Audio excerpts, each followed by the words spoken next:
বিসমিল্লাহির রহমানির রহিম। আমি মোহাম্মদ নুরুল ইসলাম, বাংলাদেশ মিডিয়া থেকে আপনাদের সাথে রয়েছি। এখন আমরা অবস্থান করছি বদনাসা পয়েন্ট। বদনাসা পয়েন্ট হচ্ছে থেকে দুফাগুল থেকে সাবের বাজার রাস্তায় যাওয়ার মধ্যখানে। আপনারা এই যে পিছন দিকে যে ব্রিজটি দেখতে পাচ্ছেন, এটা হচ্ছে বদনাসরা পয়েন্টের ব্রিজ। এই ব্রিজ বহুদিন থেকে ভেঙে পড়ে রয়েছে। এই যে আপনারা দেখছেন বস্তা দিয়ে, বিভিন্ন বালুর বস্তায়, পাথর, বাঁশ দিয়ে গ্রামের এলাকার মানুষ মানে ঠিকিয়ে রেখেছে। আমরা একটু আগে এক চাচার কাছ থেকে খবর পেলাম যে এই জায়গায় অনেকবার দুর্ঘটনাও ঘটেছে, অনেকে হাসপাতালেও চলে গেছেন, ভর্তি হয়েছেন চিকিৎসার জন্য। কিন্তু দুঃখজনক এই বৃষ্টি কাজ করা হন নাই। কাজ না করার কারণে এই ধরনের অবস্থা। আপনারা যে বৃষ্টি দেখতে পাচ্ছেন, এই ব্রিজ দিয়ে বাংলাদেশের বিভিন্ন প্রান্ত থেকে মানুষ এই রাস্তা দিয়ে চলাফেরা করে। এই রাস্তা দিয়েই পর্যটন কেন্দ্রে যেতে হয়। এখানে রাতারগুল রয়েছে, সামনে মোটরঘাট রাতারগুল। এরপরে আপনার জাপলং জাপলং এই রাস্তা দিয়ে চলাফেরা করতে হয়। কয়েকটি পর্যটন স্পট রয়েছে, পর্যটন কেন্দ্র রয়েছে,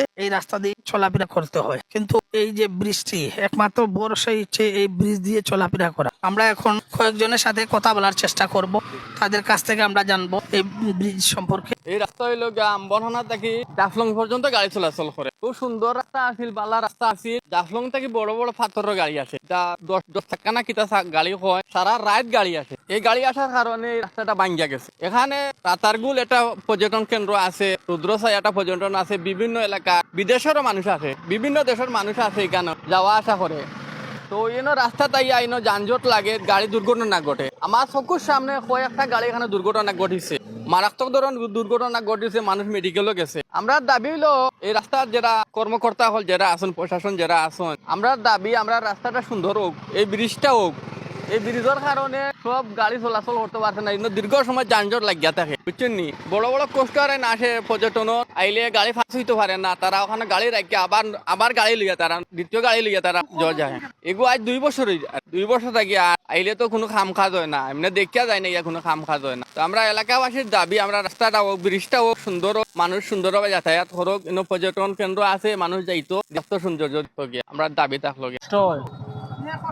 কষ্ট হয় রাস্তা মনে হয় বাঙ্গা করি যে গাড়ি গুড়িরও সবসময় কাম কাজ বেশি বেশি আয় মনে আর রাস্তা তো নিজেও চালাইতে তোমার কষ্ট হয় কিছু গাড়ি গুড়ি আর কি ঝুঁকি মুক্ত আর কি মনে করো না একটা আর কি ব্রিজ ওলা পরিস্থিতির রূপে আছে।